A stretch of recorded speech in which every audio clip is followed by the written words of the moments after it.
नमस्कार. मल्हार टीव्हीच्या सकाळच्या बातमीपत्रामध्ये आपलं स्वागत.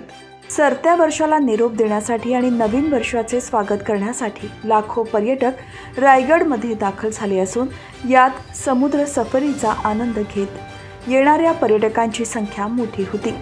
या पर्यटकांचा परतीचा प्रवास सुखकर व्हावा यासाठी महाराष्ट्र मेरीटाईम बोर्डाने कंबर कसली आहे.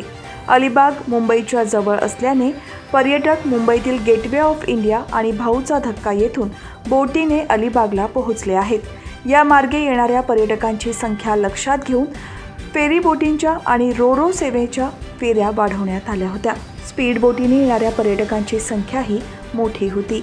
मांडवा जेटीवरून पर्यटकांच्या झुंडीच्या झुंडी अलिबागच्या दिशेने येत होत्या. मागील 2 दिवसात 20,000 पर्यटक जलमार्गे अलिबागला आल्याचा अंदाज आहे. आज या पर्यटकांचा परतीचा प्रवास सुरू होणार आहे. 2 दिवसात आलेले पर्यटक एकाच दिवशी परतणार असल्याने त्यांची मोठी गैरसोय होण्याची शक्यता आहे. त्यामुळे बोटींची संख्या वाढवण्याच्या सूचना वाहतूक सेवा देणाऱ्या कंपन्यांना देण्यात आल्या आहेत.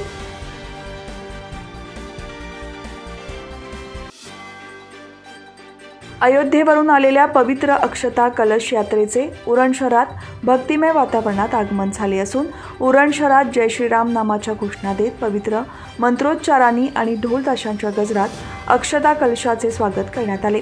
अयोध्येत प्रभू श्रीरामाच्या मूर्तीची प्राणप्रतिष्ठापना 22 जानेवारी रोजी होणार आहे. श्रीराम जन्मभूमी मंदिराच्या भव्य वास्तूच्या गर्भगृहात अक्षतांचे पूजन आणि अभिमंत्रण करण्यात आले. त्यानिमित्ताने संपूर्ण देशात श्रीराम पूजा मंगल अक्षता कलश दर्शनासाठी आणला जात आहे. मंगल अक्षता कलशातील अक्षतांचे वाटप 1 ते 15 जानेवारी दरम्यान प्रत्येक घरोघरी करण्यात येणार आहे. या मिरवणुकीला प्रभू श्रीरामांची भव्य प्रतिमा असलेला रथ, ढोल ताशांचा गजर, जय श्रीरामचा जयघोष अशा आनंद आणि उत्साहपूर्ण राममय वातावरणात अयोध्येतील रामलल्लांची मूर्ती असलेल्या मंदिराच्या गर्भगृहात पूजन करून आलेल्या अक्षतांचे पूजन करत उरण शहरात भव्य मंगल कलश यात्रा काढण्यात आली. यावेळी मोठ्या संख्येने नागरिक, महिला वर्ग यात्रेत सहभागी झाले होते. तसेच उरण शहरात प्रत्येक मंदिराच्या ठिकठिकाणी या मिरवणुकीचे भव्य स्वागत करण्यात आले.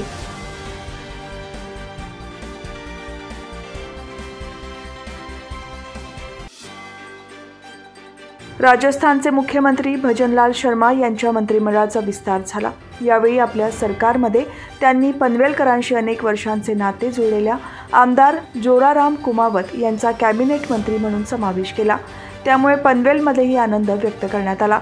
मध्यमवर्गीय, साधी राहणी, कृषी आणि राजनीती तज्ज्ञ असलेले जोराराम कुमावत कॅबिनेट मंत्री झाल्याने पनवेलमध्ये कुमावत समाजात उत्साह पसरला असून याबद्दल समाज बांधवांनी फटाक्यांची आतषबाजी करून तसेच मिठाई वाटून आनंदोत्सव साजरा केला.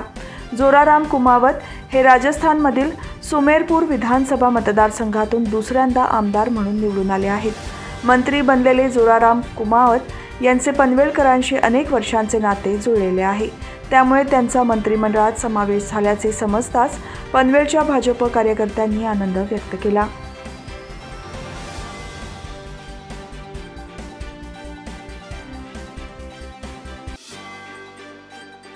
महाराष्ट्र अंधश्रद्धा निर्मूलन समिती शाखा रबाळेच्या वतीने चला व्यसनाला बदनाम करूया या अभियानाअंतर्गत नवी मुंबई महापालिका संचलित राजश्री छत्रपती शाहू महाराज विद्यालय आंबेडकर नगर रबाळे येथे शालेय परिपाठमध्येच मुलांना वाईट व्यसनापासून दूर राहा, स्वतःचा आणि कुटुंबाचा उद्धार करा म्हणजे देशाचा उद्धार होईल असा संदेश रबाळे शाखा कार्याध्यक्ष अविनाश जाधव यांनी दिला.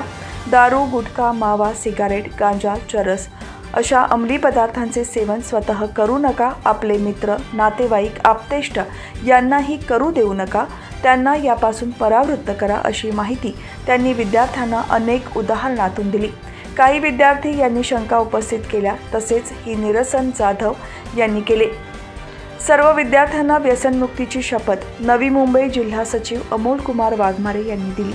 कार्यक्रमावेळी मुख्याध्यापक आणि रबाळे शाखा सचिव अमोल खरसंबळे, राजू राठोड, विनोद झापडे, विनोद शेले, गजानन वाघ, अर्चना म्हात्रे, कल्पना नाफडे, गीता घाडी, कावेरी मॅडम उपस्थित होत्या.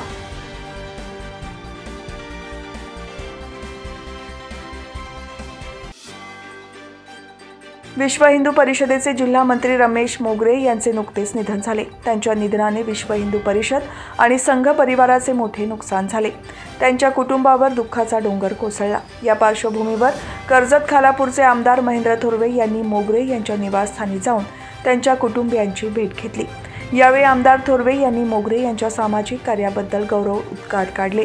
एक आमदार नव्हे तर भाऊ म्हणून तुमच्या पाठीशी मी उभा राहील असे उद्गार थोरवे यांनी काढले। आमचे कार्यकर्ते तुमच्या संपर्कात असतील, आपणही निसंकोचपणे सांगावे असे त्यांनी विनंती केली।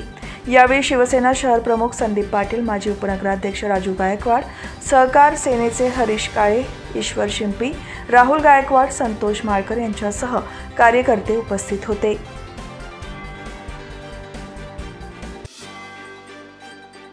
अलिबागमध्ये रविवारी अक्षता कलश यात्रेचे सकल हिंदू समाज यांच्यातर्फे आयोजन करण्यात आले होते। या नागरिकांचा उत्स्फूर्त प्रतिसाद मिळाला। अलिबाग शहरात जय श्रीरामाचा नारा दुमदुमत होता।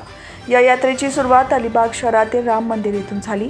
ही यात्रा एसटी स्टँड, नगरपालिका, ठिकरूळ नाका मार्ग, बाजारपेठेत आली। बाजारपेठेत जैन समुदायाने यात्रेचे स्वागत केले।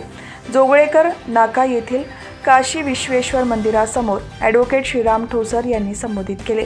त्यानंतर यात्रेची सांगता झाली। आमदार महेंद्र दळवी, मानसी दळवी, भाजप दक्षिण रायगड जिल्हा उपाध्यक्ष दिलीप भोईर, भाजप अलिबाग शहर अध्यक्ष ॲडव्होकेट अंकित बंगेरा, भाजप जिल्हा सरचिटणीस ॲडव्होकेट महेश मोहिते, भाजपचे युवा नेते निखिल चव्हाण, राष्ट्रीय स्वयंसेवक संघाचे अप्पा करंबत, अण्णा सुतार, संतोष मोहिते, समीर ठाकूर, अशोक वारगे या यात्रेत सहभागी झाले होते।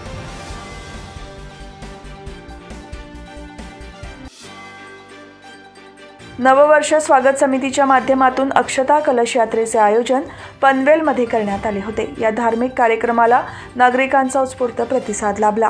कलश यात्रेत भाजपचे उत्तर रायगड जिल्हाध्यक्ष अविनाश कोळी आणि पनवेल महापालिकेचे माजी सभागृह नेते परेश ठाकूर सहभागी झाले होते। प्रभू श्रीरामांचे भव्य दिव्य मंदिर अयोध्येत साकारत आहे। या मंदिरात 22 जानेवारीला मूर्तीची प्राणप्रतिष्ठापना होणार आहे। त्याचे निमंत्रण देण्यासाठी घरोघरी रामभक्त फिरणार आहेत। त्या अनुषंगाने अयोध्येतून आलेल्या अक्षतांच्या कलशाची पनवेलमध्ये मिरवणूक काढण्यात आली। या यात्रेची सुरुवात कोळीवाड्यातील जरीमरी मंदिर येथून उत्साहपूर्ण वातावरणात झाली। यावेळी वाद्यांच्या गजरात, फटाक्यांची नागरिकांकडून जोरदार स्वागत, आतिषबाजी करण्यात आली। यासोबतच जय श्रीरामांच्या गगनभेदी घोषणांनी संपूर्ण वातावरण भक्तिमय झाले होते।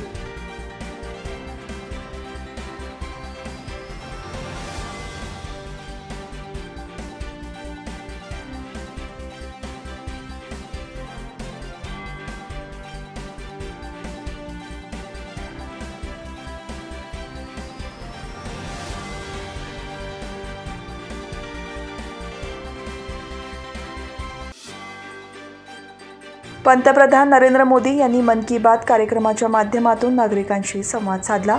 मन की बात कार्यक्रमाच्या 108व्या भागाचे प्रक्षेपण भाजपच्या मध्यवर्ती कार्यालयात आयोजित करण्यात आले होते। यासोबतच मोफत आरोग्य तपासणी शिबिरही आयोजित करण्यात आले होते।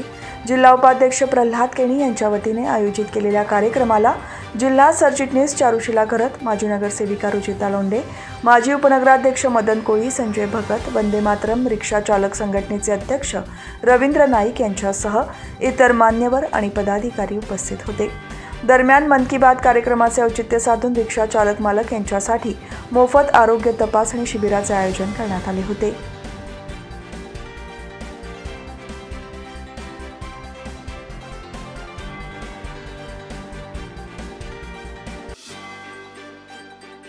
नवी मुंबई कृषी उत्पन्न बाजार समितीतील फळ बाजारात डाळिंबाची आवक वाढली असून भगवा या जातीच्या डाळिंबांना प्रचंड मागणी आहे। लाल, चुटूक आणि साखरेप्रमाणे गोड असणाऱ्या या डाळिंबांनी फळ बाजार सजले आहे। हिवाळ्यात आता डाळिंब भाव खाऊन जात आहे। हाडे मजबूत करण्यासाठी डाळिंब खाण्याचा सल्ला आजीच्या बटव्यात हमखास आढळतो। नवी मुंबई कृषी उत्पन्न बाजार समितीत सध्या राजस्थान येथून डाळिंबाची आवक वाढली असून ठोक बाजारात 50 ते 100 रुपये प्रति किलो हे डाळिंब मिळत आहे। दुसरीकडे याच भगवा जातीचे मात्र महाराष्ट्रातील बीड, संभाजीनगर, सोलापूर, धाराशिव जिल्ह्यातून डाळिंब दाखल होत आहे। मात्र महाराष्ट्रातील डाळिंबांना प्रति किलो 70 ते 150 रुपये दर मिळत आहे।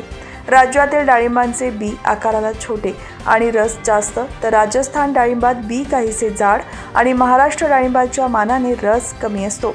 त्यामुळे राज्यातील डाळिंबांना तुलनेने चांगला भाव मिळत आहे, अशी माहिती डाळिंबाचे व्यापारी देत आहेत।